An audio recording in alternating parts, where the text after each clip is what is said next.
Господь, время пришло, чтобы слушать Твое Слово. Проговори нам, Иисус.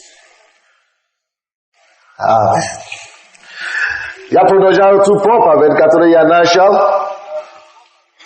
в прошлое воскресенье. Ты воин Христов. Воины Христа. Второе послание Тимофею, 2 глава, с 3 стиха по 5 стихи. Дорогие мои, пока вы будете слушать Слово, Бог будет продолжать двигаться. Поэтому слушайте Слово внимательно. Если вы хотите открывать свою Библию, открывайте потихонечку. Не мешайте другому и просто слушайте и впитывайте в себе Слово Божье. Пока мы будем слушать Слово, Бог будет исцелять людей. И если у вас шея болит, вы будете слушать Слово, и Бог будет исцелять вас.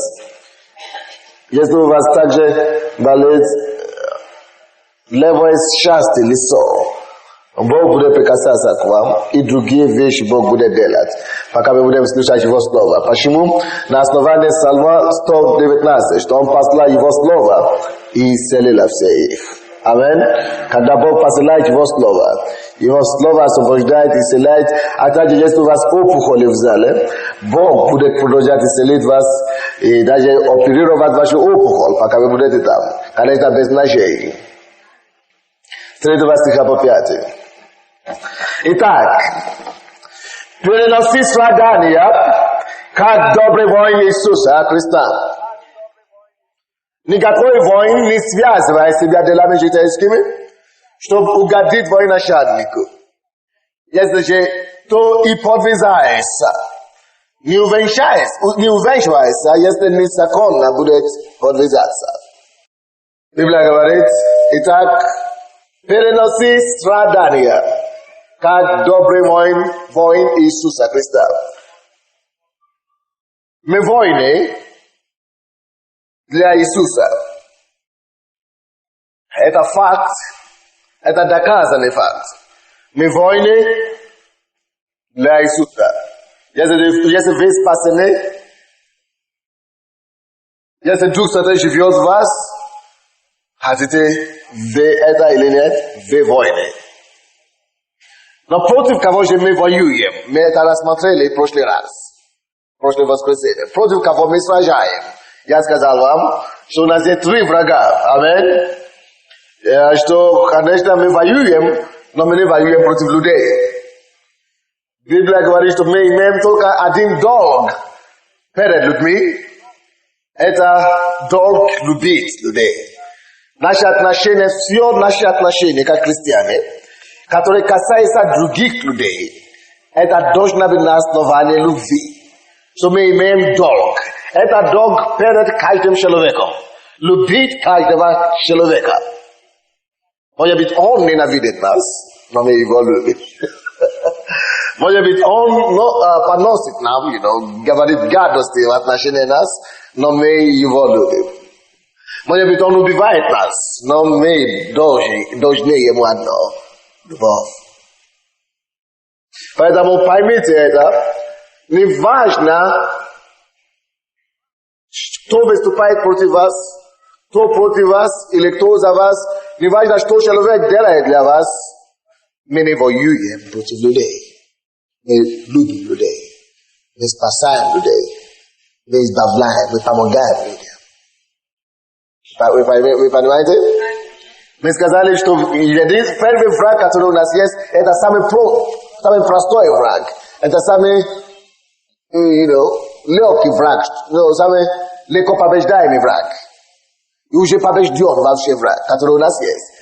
Воин, если мы воины, и мы сражаем, должно быть кто-то против кого мы, что-то против чего мы сражаемся. Первый мы говорили на основании первого послания Петра, 5 глава, 8 стих. Библия говорит там, бодрствуйте, трезвитесь, ибо ваш враг, дьявол, ходит, как рыкающий лев, ища кого поглотить. Поэтому наш первый враг это кто?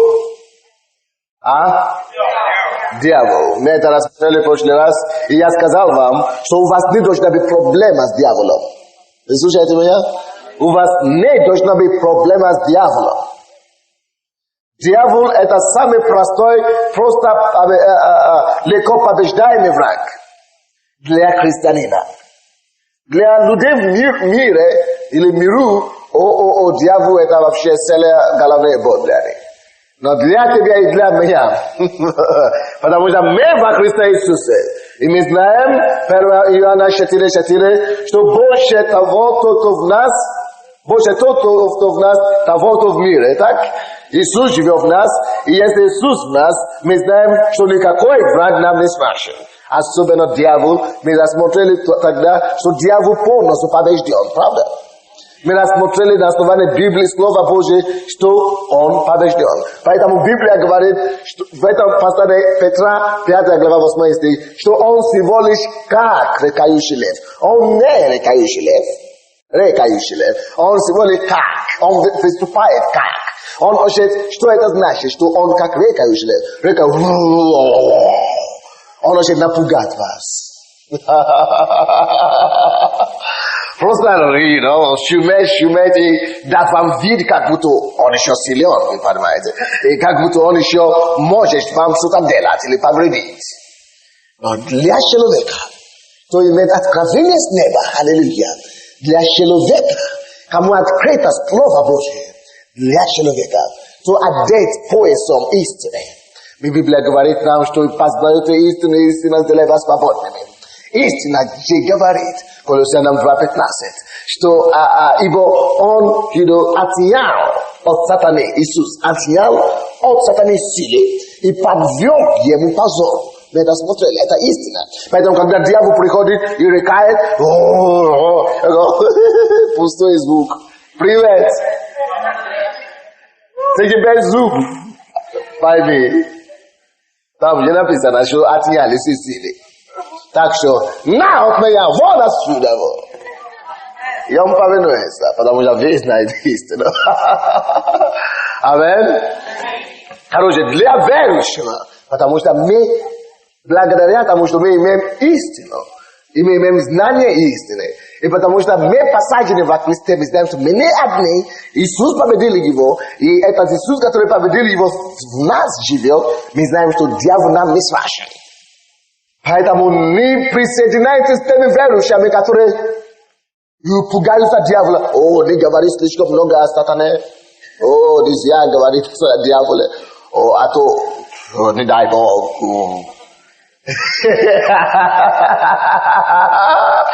Нет, мне не надо, конечно, говорить о сатане, потому что у меня нет такого дела с ним. У нас только те, которые делают с Иисусом, с дьяволом. Это просто его, это самое. Короче, мы дойдем до этого. Там написано, что он как рыкающий лев, он только шумит. Аминь. Он только шумит. И мы это знаем, слава Богу. И Библия также там говорит, как рыкающий лев, ища кого поглотить. Поймите себе это слово и отметьте себе это слово ища. Ища кого поглотит. Ищет кого поглотит. Что это значит? Братья и сестры, это значит, дьявол не способен всех поглотить подряд. Слушайте меня?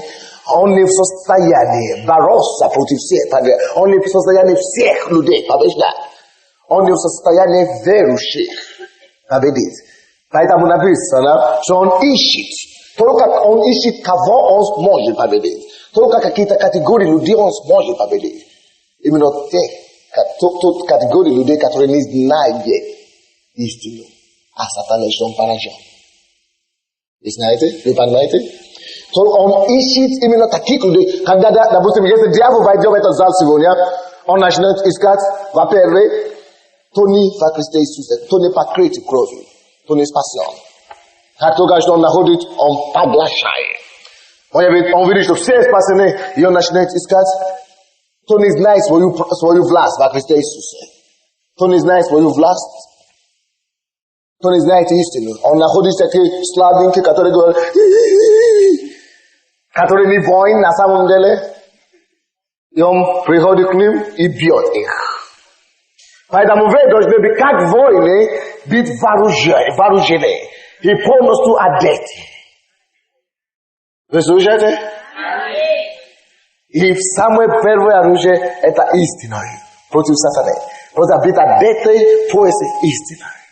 Вы знаете истину ваше положение с Богом. Вы знаете истину, что вы дитё Божие. Вы знаете истину о том, что Иисус живет в вас. Вы знаете истину о том, что дьявол побежден. Поэтому напишите, если вы пишете. У нас остается только некоторые дела с сатаной. Братья и сестры, твое дело с сатаной заключается в нескольких вещей. Во-первых, не умолять сатаны, не поклоняться сатане, не страшиться от сатаны, не убегать или убежать от него. Твое дело с сатаной это, во-первых, номер один, в том, чтобы наступать на него. Евангелие от Луки 10:19. Сие даю вам силу наступать на змей и на скорпионов, и на всю вражью силу, и ничто не повредит вам. Братья и сестры, даже если вы сами слабый член этой церкви, вы можете наступать на сатану и на всю вражью силу без проблем и без вреда. Потому что в конце там некоторые боятся сражаться с дьяволом, они говорят: о, я слышал, моя подруга молилась за раковые больного человека, а потом все симптомы перешло к нему. Я боюсь связаться с дьяволом, чтобы все симптомы пришли ко мне. Вы знаете, почему все симптомы перешли к этому человеку? Потому что он не знает истину. Истина говорит: даю вам власть наступать на змей, на скорпионов и на всю вражью силу. И что? И ничто не повредит вам. На тебе истина, которую этот человек не знал. Если бы он знал, что ничто не повредит, как только что он начинает чувствовать эти симптомы, он говорит: ты что? А ты не знаешь, кому ты пришел?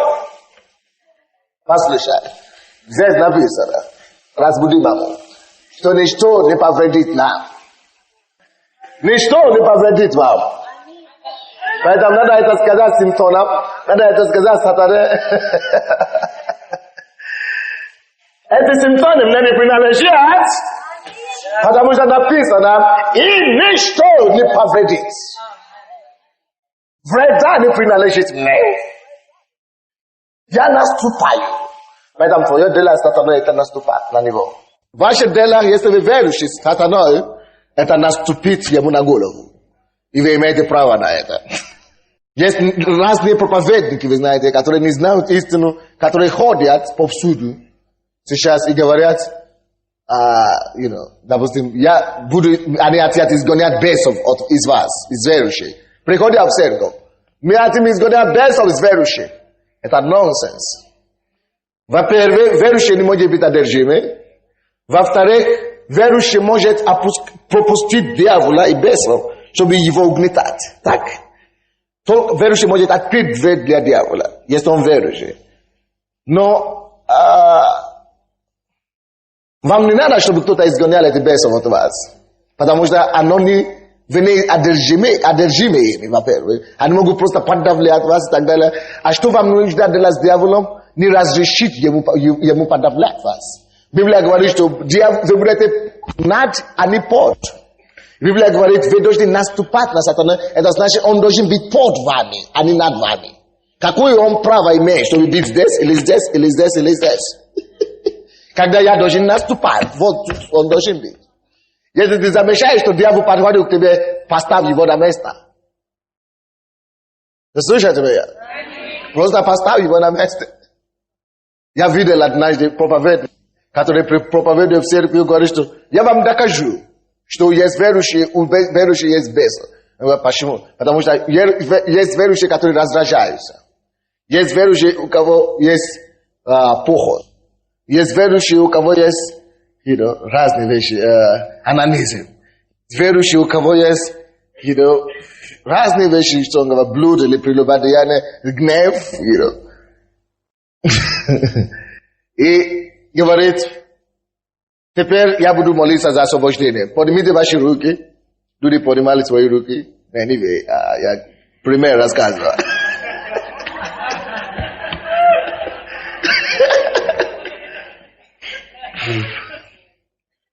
Поднимите ваши руки. Те поднимали свои руки. Откройте ваш рот. Представляете, представляете? Выдыхайте. Выдыхайте. И когда люди начнут, тогда он начинает изгонять бесов. Бес выходит с одного, влезет в другого. И кошмары начали происходить в зале. И люди начали падать туда-сюда. Дорогие мои, если вы попадете на подобное собрание или конференцию, ему самому надо освобождение. Вам надо уйти отсюда. Какой бы он ни был. Допустим, тот проповедник говорил это, что он освобождал людей от гнева и так далее. А потом он рассказывает, когда он был в больнице. Он говорил, он рассказывает ситуацию там, какой-то неверующего привезли, тот начал говорить, ну, как неверующий поступает? А он говорит, я был полный гневом. Я полным гневом, я раздражался. Я говорю, ты же только что изгонял без раздражения и гнева. Чего у тебя они есть? И он раздражается сам, он гневается сам, а он изгоняет у чужих. Без раздражения и гнева. Знаете почему? Потому что никак ты не изгонишь гнев. Никак ты не изгонишь раздражение. Никак ты не изгонишь дела плоти. Потому что плоть всегда с тобой. Это тебе надо распинуть плоть и дисциплинировать плоть. Не изгонять плоть. Невозможно, дорогой. Алло! Поэтому, если у тебя есть проблема с плотью, у меня тоже есть. У всех есть проблема с плотью. Но поэтому мы должны дисциплинировать. И у Павла была проблема с плотью. Он говорит, я усмиряю себя. И порабощаю свою плоть. Вот то, что нужно делать с плотью. Они изгоняют бесконечно. И на второй день тот проповедник не знал, что только что вчера изгоняли бесов. Другой проповедник приехал. И говорит, я тоже буду освобождать. Он не знал, что вчера было то же самое. И он начал все, кто вышел вчера, все, кто вышли вчера, кто был освобожден вчера, опять пришли впереди. Когда они уже успели накоплять все это обратно.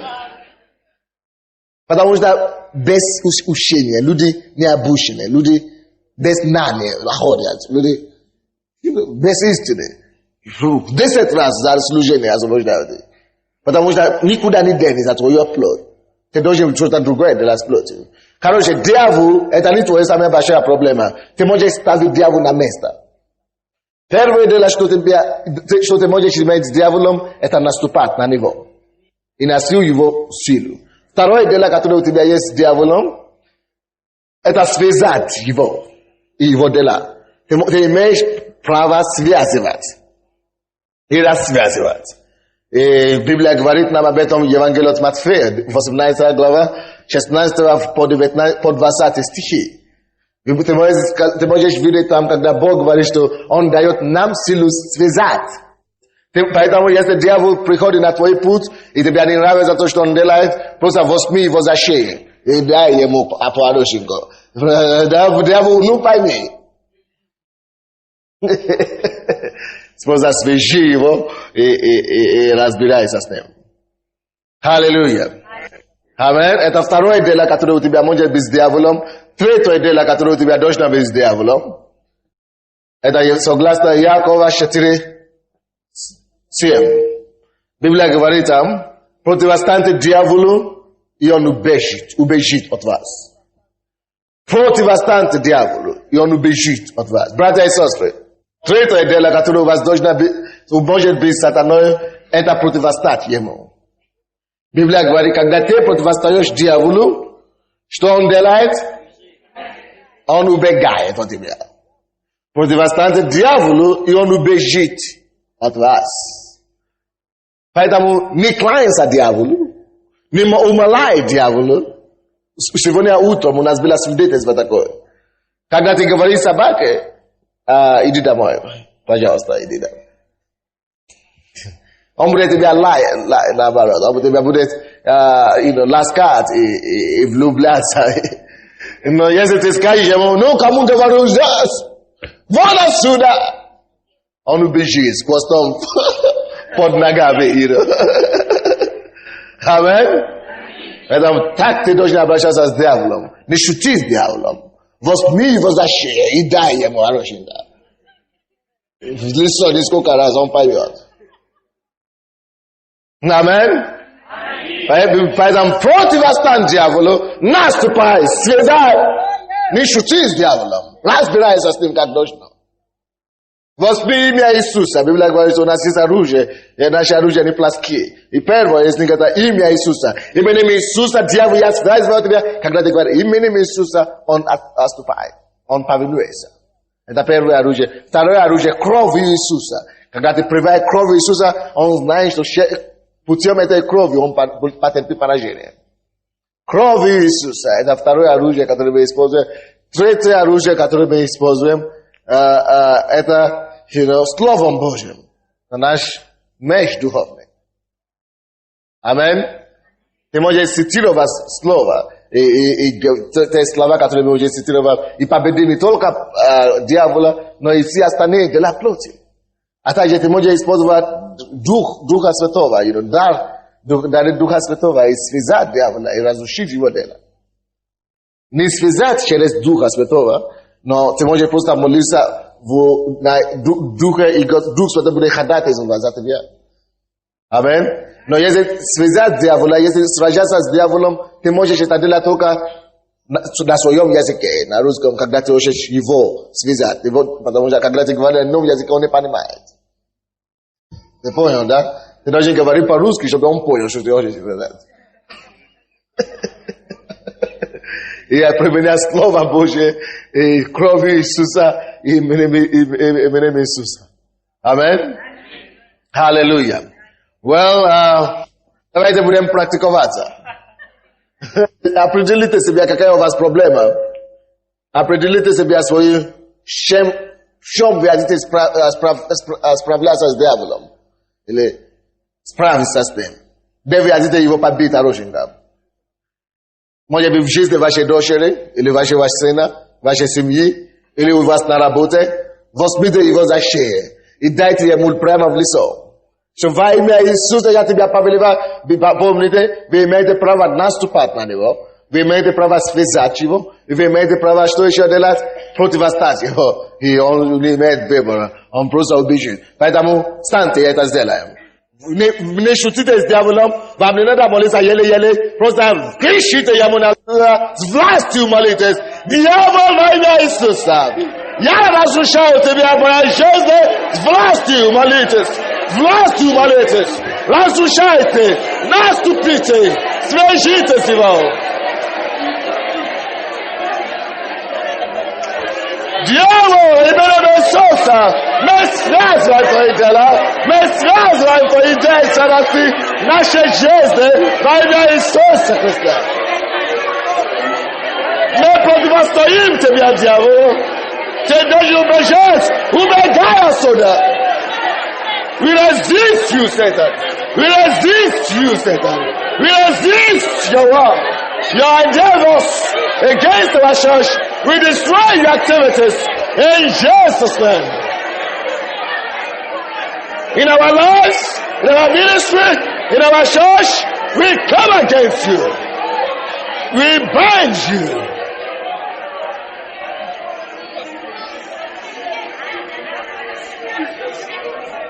Дай ему по-хорошему, хорошенько, дай ему, дай ему.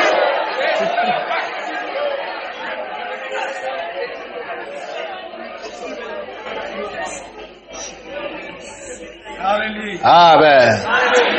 Так что не умоляйте его, дайте ему как стоит, как следует, присядьте. Сатана, кровь Иисуса против тебя. И воздадим Богу всю нашу хвалу. Аллилуйя. Аминь. Well, давайте пойдем дальше. Мы уже разбирались это в прошлой неделе. Я просто вам делаю суммире, под заключение. Теперь следующий враг. Это более серьезный, чем сатана. Помните? Сатана уже побежден. Поэтому настоящий враг, с кем мы воюем? Их два. Библия говорит, что мы воины Христа. Если ты воин, ты не воюешь против людей, ты не воюешь против сатаны, потому что он уже побежден, ты просто его, ты просто разбираешься с ним. Вот. Но есть что против чего ты воюешь на самом деле, который более серьезный, чем сатана. И дьяволу уже удалось обмануть слишком много христиан в церквях, пасторах, что их война против сатаны. И они начнут бороться против сатаны, когда вообще не стоит бороться с ним. А ту вещь, против чего они должны были бороться, они сдают сатану. 2 Тимофею 2:4. Никакой воин не связывает себя делами житейскими, чтобы угодить военачальнику. Следующий враг, который более серьезный, чем сатана, это мир. Мир. Дела житейские. Мир. Суета. Мир. Мир, в котором мы живем. Это более серьезный враг, чем сатана. Мир, когда вы живете в миру, и вам хочется жить как люди в миру, у вас больше проблем, чем сатаной. У вас огромные неприятности. Если вам хочется жить, поступать как люди в миру, дружить с миром, то вы себе создаете массу проблем. Посмотрите на этот стих. Библия говорит нам, что если воин дружит или связывается с миром, что он связывает себя. Аминь. Если воин Христов имеет дело с миром, то он связывает себя. И представляете себе, если воин связал себя, как он будет сражаться? Как он будет воевать? Он связал свои руки, связал свои ноги, то он уже побежденный, правда? Любой враг может просто потолкнуть его, и он просто падает, без сражения. Вот что значит дружба с миром сему. Дружба с веком сим. Вы связываете себя, вы ликвидируете себя в духовном мире. Вы разоружаете себя в духовном мире, когда вы имеете дела с миром, когда вы дружите с миром. Доказательство этого. Есть ли здесь люди, которые когда-то покаялись, и вы отошли, благодаря или из-за друзей в миру, или из-за вещей, мирских вещей? Есть ли такие люди? Вы первый раз покаялись и отошли. Потому что что-то в миру вам еще угодит. Еще раз поднимите. Видите, сколько людей. Это не сатана вас отвел. А мир. Либо не хотите расстаться с чем-то, либо, друзья, либо родственники, они говорят, диктуют свою музыку. И вам не хочется расстаться с этим миром. Вот, мир украдывает больше. Алло. Не разговаривай. Мир украдывает больше у вас, чем сатана украдывает у вас. Вы понимаете? Когда вы одной ногой в церкви и второй ногой в миру, ой-ой-ой-ой. Вы просто уже побежденный воин. Вы можете изгонять дьявола как вам угодно. Но он уже вас ловил. Вы ловили себя для его добычи. Давайте посмотрим Иаков 4:4. Послание Иакова 4:4. Очень серьезный враг – мир. Алло? Повторите за мной, пожалуйста. Я воин Христов. Я призван воевать. Не против людей, Ni protiv tiosze i svekrov. Ni protiv muža ili žene. Ja preždesivo. Vajuju. Protiv pohoti mira sivo. Ja vajuju protiv želanje mira sivo. Я освобождаю себя от влияния мира сего. Я не поддаюсь контролю мира сего. Как воин, мы призваны именно таким образом сражать. Не сражать против людей, а сражать против течения мира сего. Чтобы мир этого вас не увел с течением. Не знаете? То я держу себя, что нет, я стою, вот поэтому ты воин. Не с сатаной сражаться, с сатаной, ладно, с ним он уже побежден.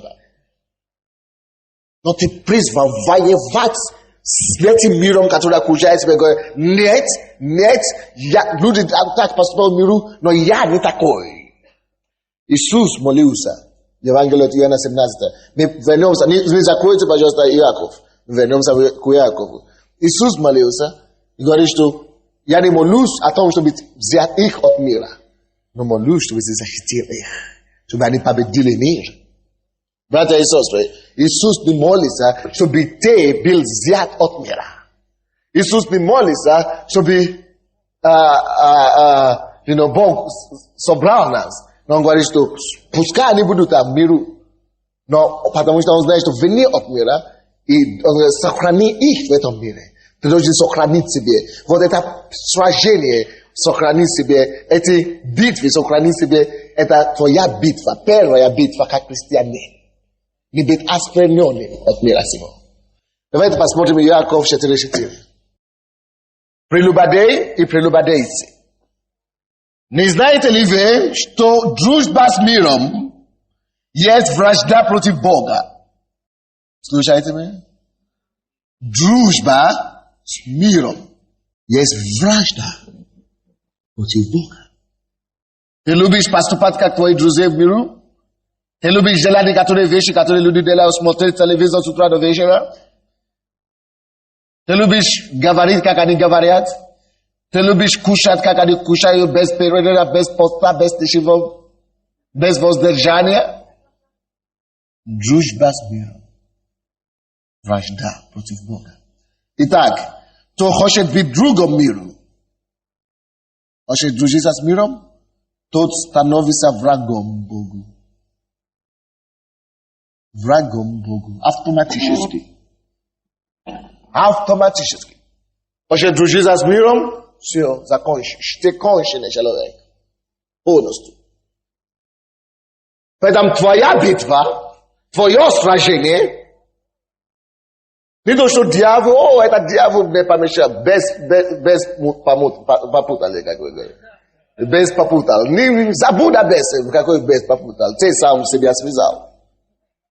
Потому что никто, связываясь с миром, не может угодить твоему начальнику. Ты связывай себя рукой и ногой. Дьявол просто приходит, толкает голову, побежден. Братья и сестры, мы верующие. Библия говорит, что будучи верующими, наше стремление, наш взор должно быть устремлено на горное, на небесное. Братья и сестры, это бедный верующий, кто не знает. Это бедный верующий, кто расслабляется здесь на земле. Кто строит себе уюты вокруг себя, виллы и так далее. Да, можно иметь виллы, жить хорошо, но пускай твое сердце не был виллы. Можно иметь Мерседес и тогда жить хорошо, но когда ты начнешь расслабляться и иметь надежду там, ты все. Верующий должен знать, что этот мир не его дом. Это не наш дом. Мы должны жить вот так здесь на земле. На пальцах ног. Очень легко. Чтобы любое время ты мог быть восхищен на небо. Готовы покидать этот мир. Такой должна быть твоя жизнь здесь на земле. Ты должен вот так висеть. Не расслабляться. Не толстеть здесь на земле. Я не имею в виду физически, братья, сестры. Это бедные христиане. Кто делает этот мир, эта земля его домом. У нас есть более прекрасный дом, дорогие мои. У нас есть небесная обитель. Но в конце концов, Иисус сказал, в Евангелии от Иоанна 14 глава, я пошел приготовить вам место. Чтобы там, где я, чтобы вы могли тоже там быть. Неужели Иисус пошел приготовить тебе место, и ты туда не попадешь? Не веди себя. Смотри на тот дом, который он пошел готовить тебе. Не расслабься в этом жалком, бедном, нищем мире. Не веди себя слишком разбавленно. Разбаловано здесь. Не разбаловай себя вещами мира сего. Живи легенько, смотря, невзирая на начальника и совершителя нашей веры. Не позволяй миру это тяготеть себя и положить груз на тебя. Освободи себя от всякой связь, но все то, что может тебя держать с этим миром. Порвай всякое отношение, которое тебя может держать здесь на земле. И устремись туда выше. Колоссянам 3 глава говорит нам, что если мы воскресли со Христом, то мы там, на небе с Ним. И если мы там, то мы должны смотреть только и помышлять только о горном. Братья и сестры, давайте будем честны с самими собой. Ваши основные помышления – это о чем? Об Иисусе? О небесном? Или о чем-то здесь, на земле? О суетном? Вам не надо мне ответить. Ответь себе самому. Твое основное помышление. Библия говорит, что наши помышления должны быть о горном. Твои помышления, они о горном или о земном? У нас еще есть шанс, дорогие, оторваться. Это не значит уйти в это самое монастырь и уединяться и стать монашкой. Нет. Это значит быть здесь на земле, но не быть здесь в своем сердце. Не просто делай все то, что делаешь, но пускай твое сердце, твое стремление всегда было на Иисусе, на небесное. Что ты имеешь здесь на земле, который ты ценишь так высоко? Дети? Библия говорит нам, что мир и все то, что в мире этом, включая твоих детей, пройдут, если они без Бога. Ты разлучишься с ними навечно. Что ты хочешь, что ты дорожишь здесь на земле? Мужчины, женщины? Мир и все то, что в мире пройдет. Что ты дорожишь здесь на земле? Деньги, работа, квартира, машины? Мир и все то, что в ней пройдет. Первое послание Иоанна, 2 глава. После Иакова там дальше. 1 Иоанна, 2 глава, с 15 стиха. 1 Иоанна, 2 глава, с 15 стиха. Смотрите свою Библию. 1 Иоанна, 2:15. Библия говорит здесь, открывайте просто, если вы не нашли, посмотрите у соседа. 15 стиха. Не любите мира, не того, что в мире. Кто любит мир, в том нет любви Отца. Не любите мира, не того, что в мире. Кто любит мир, в том нет любви Отца. Ибо все, что в мире, похоть плоти, похоть очей и гордость житейская, не есть от Отца, но от мира этого. И мир проходит, и похоть его, а исполняющий волю Божию пребывает вовек. Забейте себе это, ибо все то, что в мире, все, что в мире пройдет, проходит, и все то, что в мире. Братья и сестры, если все проходит, зачем вкладывать себе Иисус его себе, всю свою жизнь в него? Потому что ты все равно лишишь этого всего. Ты потеряешь это. И тебя будет жалко тогда. Лучше сейчас повиноваться истине. Однако, братья, есть одно, что не проходит. Библия говорит, исполняющий волю Божию, аламатон томашкатая. И исполняющий волю Божию пребывает вовек. Есть люди сегодня, которые теряют это всего, потому что они любят своих родственников, или своих детей, или своих мужей, или кого-то. Но если он не верующий, дорогой, один день придет, когда мир пройдет, и все то, что в нем, включая твои родственники, и твои детей, любимые, если они без Бога, то все пройдет. Но если ты вкладываешь себя в Бога, и ты приведешь их к Богу, они станут верующими. И Божие пребудет вовек. Если у тебя есть деньги сейчас, ты стараешься дать деньги на земле, это пройдет, и все то, что в мире. Но если твои деньги будут вкладены, куда? На небо, на дела Божьи. И знаете, не только человек не пройдет, и ваши деньги даже не пройдет. Я вам могу дать доказательства. Потому что вы накопляете себе, свои деньги, свое богатство, сокровище небесное. А вы, если вы накопили небесное сокровище, вы не потеряли, вы найдете его там. Только то, что мы использовали на Бога, на Божье дело, пребывает вовек. Только те деньги, которые мы тратили на Бога, пребывают вовек. Только те силы, которые мы тратили на Бога, идет на наш счет. Только на них мы получим дивиденды. Зачем тогда тратить все в миру, если все пройдет с миром? Дорогие, давайте у нас произойдет переоценка вещей. Пользу небесную.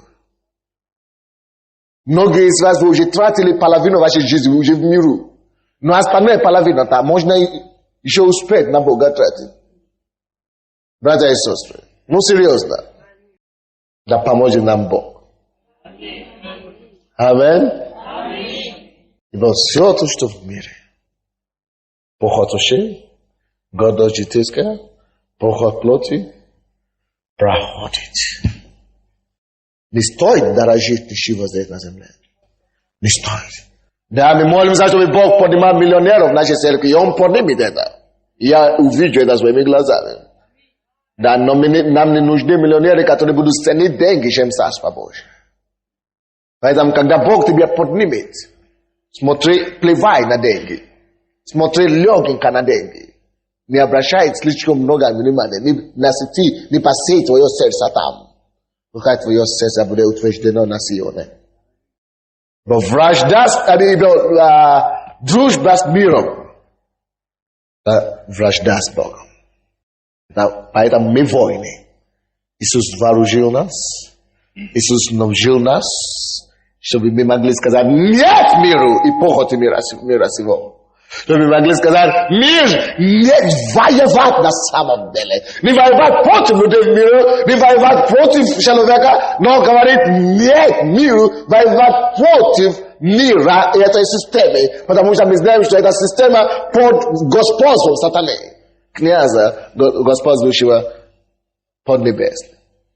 Когда Бог тебя начинает благословить, когда ты начинаешь роскошно жить, когда ты начинаешь смотри и не расслабляйся. Поэтому очень часто Бог допускает испытания в нашей жизни. Поэтому Бог очень часто не решает твои проблемы, потому что Он знает, если Он уберет эту проблему, ты все, станешь расслабленным. И ты пойдешь в течение мира сего, а Бог не может тебя потерять. Ты дороже, чем что-нибудь еще для Него. Поэтому лучше, чтобы ты имел эту проблему, но оставаться крепким с Господом, жаждущим Бога, чем не иметь проблему и плеваться с миром сего. Перестать быть армией, перестать вооружаться. Но мы не перестать сражаться. Мы не имеем права перестать сражаться, потому что позапрошлый четверг мы считали и мы изучали, что мы призваны к сражению. Мы люди призваны к сражению. Если вас не было четверг, тот прошлый четверг, возьмите эту кассету. Мы призваны к сражению. Ты бы призван сражаться. Потому что когда мы перестанем сражаться с миром, с этим нашим желанием, с нашей гордостью, нашей похотью, тогда все мы уподобляемся миру. Как обстоит твое дело? Твоя борьба с миром всего. Мы хотим быть как миром, мы хотим похожи на мира. Мы хотим одеваться как мир. Мы хотим говорить как мир говорит. Ой-ой-ой, помоги нам, Иисус. Это не твои сверстники, это не твоя родина, это не твои люди. Ты принадлежишь другой категории людей. Смотрите на горное. Смотрите на горное.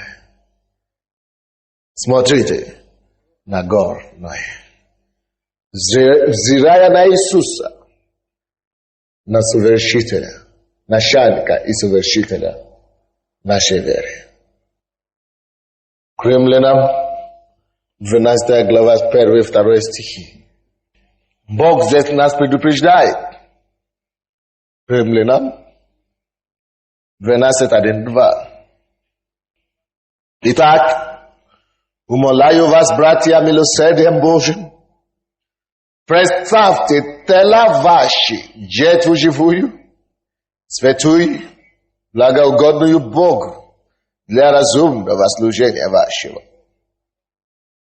И не сообразуйтесь с веком этим, но преобразуйтесь обновлением ума вашего, чтобы вам познавать, что есть воля Божья, благая, угодная и совершенная. Бог говорит здесь, не сообразуйтесь с веком этим. Не сообщайтесь, не сотрудничайте, не входите в игры с ними. Смотри твои отношения с миром. Не позволь мир торгаться твое сердце. Не позволь миру держать, хватывать твою душу. Не стоит. Но мир проходит, и все то, что в мире. Против этого мы призваны воевать. Против этого мы призваны сражать. Против того, чтобы мир этот не овладел нами. Третий враг, который у нас есть, кроме сатаны, и после мира сего, следующий враг, который у тебя и у меня есть, это самый сильный враг. Самый противный враг. Самый близкий, самый любимый, да, может быть любимый даже. Может быть даже любимый враг. Мы влюбились так сильно в этот враг, что мы даже уже не познали, что это наш враг, против кого мы должны воевать. Это враг, против кого ты призван воевать, который есть самый сильный из них, и строг, есть ты.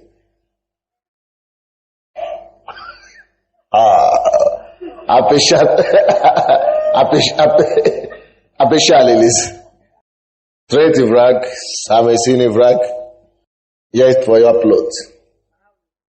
Nie ty na samym dele, ty jest duch, no w domu, który ty żywiesz, jest twoja tela, ile twoja plot. To sami silny wrak. Против кого ты призван воевать. Братья и сестры, как победить этот враг? Вы помните историю этого брата Павла? Я хочу делать одно, а я делаю другое. То, что я желаю делать одно, а моя плоть делает другое. Аминь?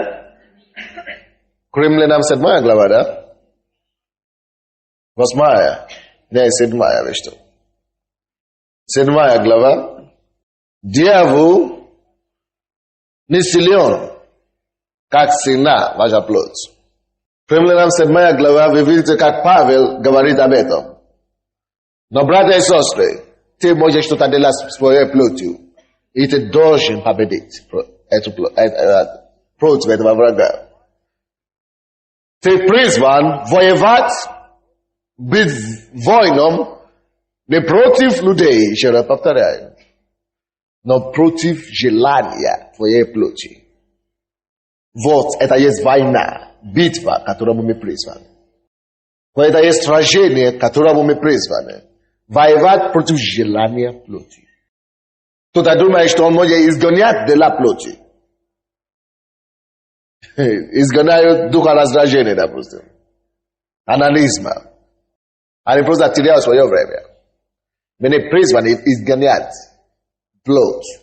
Да, когда люди приходят к Богу, может быть, они пили, они все это делали под влиянием сатаны, но когда они приходят к Богу, Бог освобождает, или мы молимся за освобождение, но после этого человек сам должен стоять.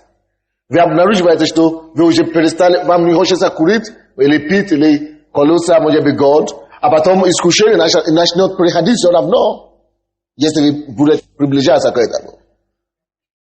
Дальше, после того, как Бог уже освободил вас, вам надо стоять в свободе сами, вам надо противостоять плоть, вам надо противостоять желание плоти. И вы знаете, что нужно делать с плотью? Это нужно противостоять дьяволу, но то, что нужно делать с плотью, это нужно распять плоть. Вы знаете? Что нужно делать с плотью? Нужно распять плоть. Иисус, который умер и воскрес. Помните эту проповедь? И смерть Иисуса является смерть для твоей плоти. Ты должен умереть, пограби его, твоего тела. Тогда, когда искушения, чувства разные приходят, тогда ты говоришь, ага, я умер. Умерший человек не реагирует. Больше. Он даже не чувствует ничего. Все, я умер. Плоть нужно распять. Если ты не распнешь плоть, она затащит тебя до ада. Так что либо ты, либо плоть твоя. Галатам 5 глава. Может быть, есть люди, которые еще не знают, что обозначает плоть. Это когда ты знаешь, что что-то неправильно, но твоя плоть хочет это делать. Тебе хочется это делать. Для этого тебе надо распенять твою плоть. Давайте посмотрим, которые дела дьявола. Дела плоти, извините. 16 стиха 5 главы Галатам. 16 стиха. Я говорю, поступайте по духу, и вы не будете исполнять вожделение плоти. Бог говорит, что мы не будем исполнять вожделение плоти, потому что Он не хочет, чтобы мы исполняли желание плоти. 17 стих. Ибо плоть желает противного духу, а дух противного плоти. Они друг другу противятся. Так что вы не делаете то, что хотели бы. Если же вы духом водитесь, то вы не под законом. 19 стих. Дела плоти известны. Они суть прелюбодеяния, блуд, нечистота, непотребство, идолослужение, волшебство, вражда, ссоры, зависть, гнев, распри, разногласия, соблазны, ереси. Послушайте, Библия здесь говорит, что эти все есть дела плоти. Это плод очень прелюбодействовать. Это плод очень заниматься ересом. Это плод не только не дьявол тут. Конечно, вы можете это начинать делать, и дьявол, вы можете пригласить дьявола. И дьявол может воспользоваться в ситуации. И насидеть на вас. Но в принципе это есть дела плоти. И вы должны просто поставить себе дисциплину. Вы должны просто дисциплинировать себя. Вы можете отказаться от этих вещей. Вам не надо освобождение. Вам не надо, чтобы вы изгнали бесов. Это вам надо просто распространять плод. Амин. Ненависть, убийство, пьянство, бесчинство и тому подобное. Предваряю вас, как и прежде предварял, что поступающие так, Царство Божие не наследуют. Вражда, даже ссоры, гнев, такие вещи, поступающие так, Царство Божие не наследуют. Что бы он не был, я, ты. Поэтому это плод, самый страшный враг. Слышите? Поэтому нам надо просто смирить его до конечного. Просто убить эту плод. Просто распять эту плод. Поэтому очень многие верующие часто постятся. Когда ты постишься, плод теряет свою силу. Если ты плод еще имеет власть над тобой. Аминь. Но в принципе, основные оружия, которые у нас есть, работают тоже против плоти. Имя Иисуса Христа, кровь Иисуса, и Слово Божие, Дух Святой, молиться в Духе, бить в Духе. Если ты будешь ходить в Духе, ты можешь отказаться от дела плоти, от делания плоти. Есть некоторые люди, которые живут в основном потому, что им очень делать, плоть желает, подсказывает, руководит. В основном так весь мир живет. Но люди в миру живут. Правда? Это потому, что они не возрождены, они не знают, что их личность, Дух Святой, их Дух, есть их настоящий человек. И когда мы не созданы, понимаете, Бог не создал нас, чтобы мы жили по чувствам, потому что быть водимы по плоти.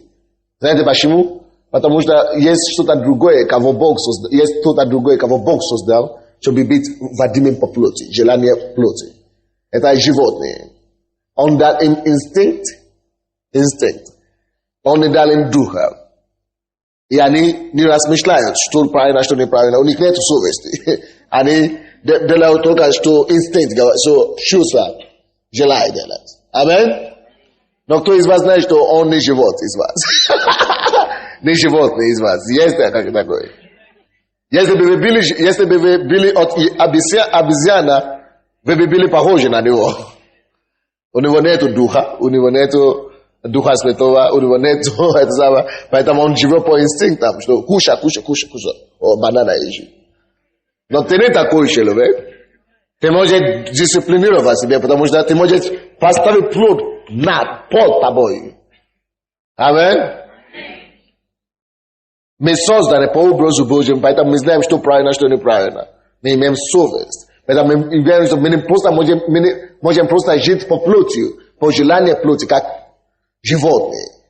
Мы не животные. Поэтому люди насилуют людей на улице. Потому что они не могут справляться с плотью. Очень с девушками или с мужчинами и налетают и совершают преступления таким образом. Потому что не могут контролировать себя. То же самое люди, которые занимаются блудом, муж ушел к другой женщине или наоборот, молодые люди еще не женаты и начинают спать вместе. Это блуд, это нечистота, это потому что плод, они не могут контролировать плод. Но ты, как христианин, ты искуплен для того, чтобы одержать победу над плотью. Поэтому мы призваны быть воинами Иисуса Христа. Война наша состоится не в том, чтобы драться с дьяволом, а в том, чтобы одержать победу над желаниями плоти. Кто-нибудь слышит меня сегодня? Вот, поэтому я добрый воин, потому что я верую, побеждаю, усмиряю свою плоть. Верую. Поэтому Павел говорит во второй послании Петра, второе послание Тимофею 4:12. это 12 веру сохранил. Потому что он говорит, добрым подвигом подвязался. На добрый подвиг веры. Аминь. Наше сражение — это сражение веры. Верою я дисциплинирую. Алло. Верою я дисциплинирую себя. Я распыляю свою плоть. Это есть наша битва, как войны. Скажите со мной, я воин Христов. Я не воюю против правительства. Я не воюю против Кушмы. Я не воюю против сатаны. Я побеждаю сатану. Я воюю против желания мира сего. Я воюю против желания мира сего. Я воюю против суеты. Против контроля от мира сего надо мной. Воюю против желания плоти моей. Усмиряю свою плоть. Порабощаю свое тело. Чтобы они не овладели мной. Поэтому я воин Христов. Вы должны понять эту суть. Суть в том, что мы сражаем остаться чистым в духе, побеждая врага. Самый страшный враг — это плоть и желание плоти. Мир и суета мира сего. Хотение мира и дьявол, он уже поражен.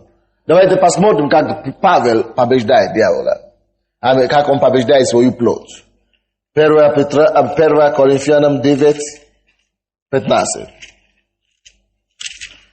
1 Коринфянам 9, 25. Извините, не 15, а 25. Первое послание Коринфянам 9, 25. Ошится. Мало что ошится. Много чего ошится, брат. Поэтому тебе надо умирать прежде. Когда ты мертв, тогда не ошится ничего.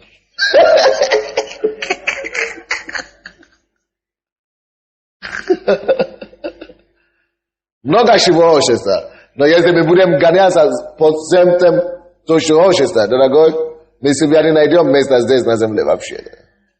25 стиха, 1 Коринфянам, 9 глава. Все подвижники воздержаются от всего. Те для получения венца тленного, а мы не тленного. И потому я бегу не так, как на неверное. Бьюсь не так, чтобы только бить воздух, но усмиряю и порабощаю тело мое, дабы проповедуя другим, самому не остаться недостойным. Знаешь, что Павел делает? Павел, чудесный муж Божий, муж веры, сильный в духе. Знаете? Не важно, насколько ты сильный, ты силен, если ты не можешь укротить свою плоть, ты дешевый добыча для дьявола. Вообще-то, ты сам себе ты просто сам себе поселяешь в ускоренный ад. Знаешь, что Павел говорит? Он говорит, я не хочу проповедовать другим и сам быть низверган. Да, те, кому ты проповедовал, они пойдут на небо, а ты будешь мучиться с дьяволом. Только лишь потому, что ты не мог усмирять свою плоть. Да, есть некоторые люди, которые сражаются с плотью, потом они не могут, потому что они уже допустили дьявола, чтобы дьявол помешался в этом. В таком случае, действительно, надо просто запретить дьявола, но вы сами можете это делать. То дьявол, я разрушаю твою силу, я беру власть над тобой, и оставь меня, отойди от меня. И тогда вы принимаете решение не жить таким образом больше, не поступать таким образом больше, и вы начнете одни свободы и победы опять. Аминь. Но поймите, нужно усмирять плоть. Тело, я усмиряю тело мое. Я усмиряю, это я. Моя личность, моя внутренняя человек усмиряет вот это. Самый страшный враг – это кто? Это не дьявол, это моя плоть. Мое тело. Вот против чего мы воюем. Братья и сестры, что-нибудь дошло до вас сегодня? Так что, когда мы говорим, мы воины Христовы, что мы имеем в виду? Что мы имеем в виду, когда мы говорим, мы воины Христовы? А? Что?